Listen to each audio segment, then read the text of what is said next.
तो चलिए शुरू करते हैं। 99 पर नॉट आउट गए थे रूट, और आज आते ही उन्होंने अपना शतक पूरा कर लिया। वो उनका 37वां शतक।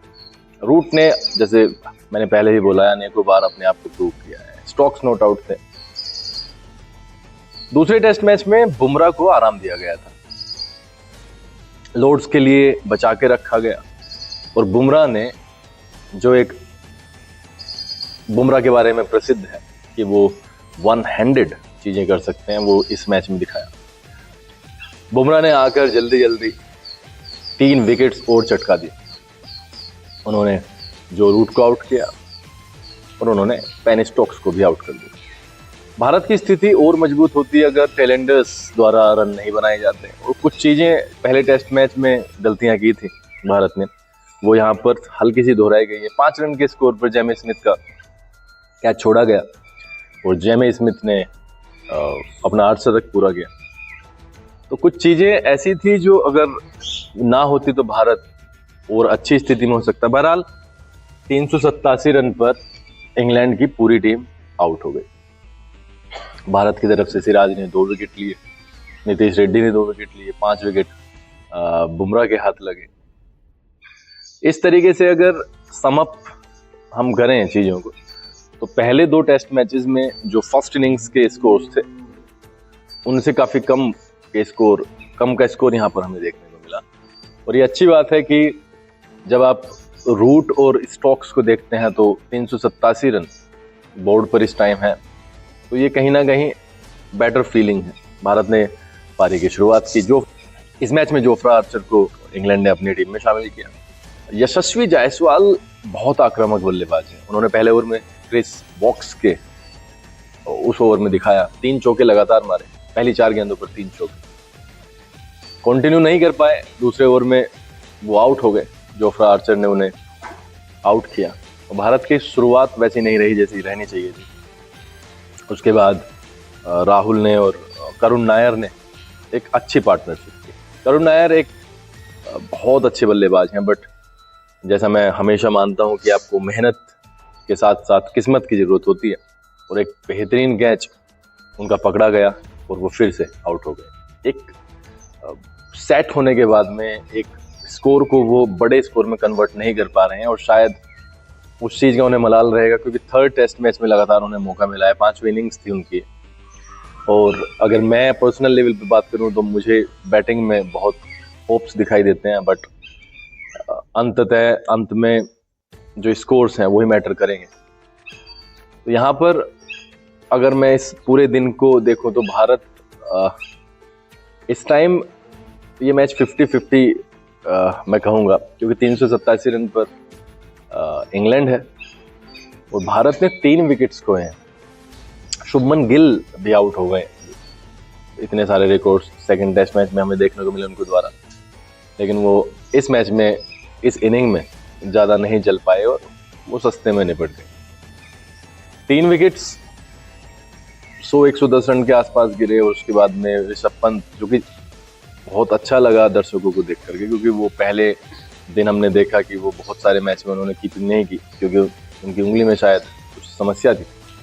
और बात यह है कि उन्होंने राहुल के साथ में मिलकर के एक अच्छी पार्टनरशिप कर ली और बिना विकेट खोए उस दिन को निकाल लिया।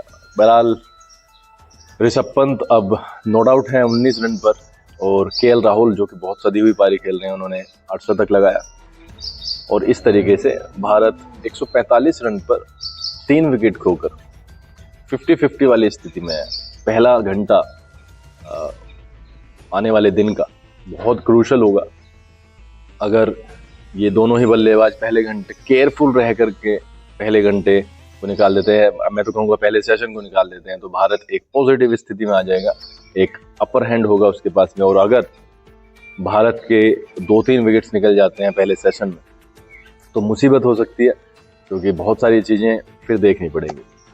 इस मैच में बहुत सारे रिकॉर्ड्स बने हैं, उनके बारे में जरा हम बात करते हैं। जैसे रूट ने शतक लगाया। रूट ने 37वां शतक अपने करियर का लगाया, और वो अब पहले जो 5 बल्लेबाज हैं जिनके सबसे ज़्यादा टेस्ट शतक हैं उनमें शामिल हो गए हैं। उन्होंने स्मिथ, और राहुल द्रविड़ को पीछे छोड़ दिया। बुमराह ने जो रूट को आउट किया, बुमराह ने फिर आर्चर के भी स्टंप्स बिखेर दिए। 11वीं बार उन्होंने जो रूट को आउट किया, विदेशी धरती पर 13वीं बार 5 विकेट लेने का कारनामा करने वाले वो बॉलर बने। उन्होंने कपिल देव के रिकॉर्ड को पीछे छोड़ा।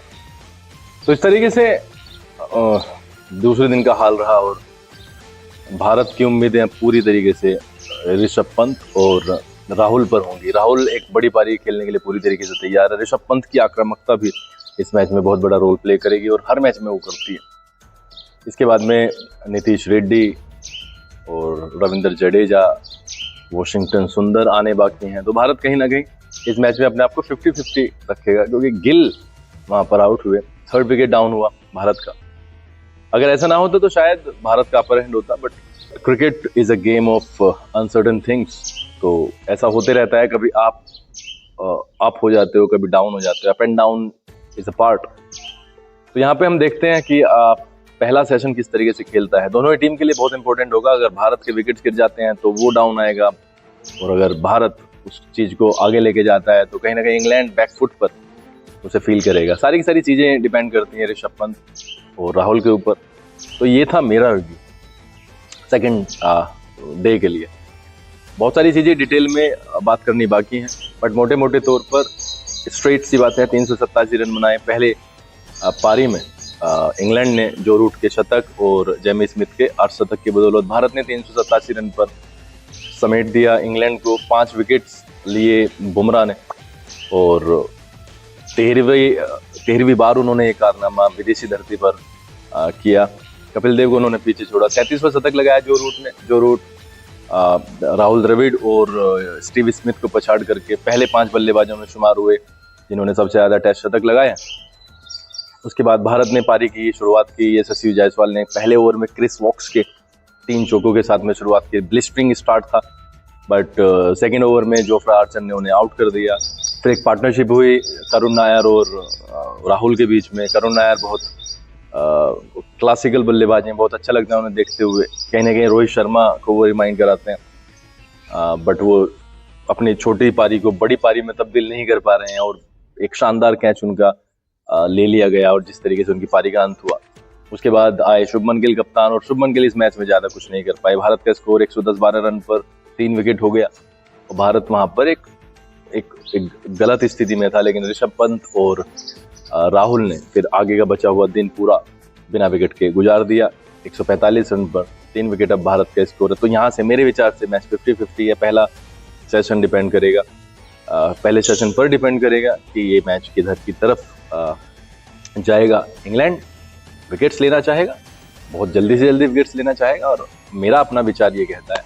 और मैं उम्मीद भी करूंगा कि पहले घंटे में ऋषभ पंत और राहुल सेट हो, और चाहे रन्स कम आए लेकिन वो विकेट को देखने की कोशिश करें और विकेट को बचाने की कोशिश करें, ताकि भारत रन रेट को आगे भी ले जा सकता है अगर वो बचे रहते हैं तो। और अगर विकेट्स गिर जाते हैं तो कहीं ना कहीं इंग्लैंड इस मैच में हावी होने की कोशिश करेगा, और अगर 50-100 रन की लीड रह जाती है तो फिर दिक्कतें होंगी। तो ये था मेरा रिव्यू सेकंड डे का।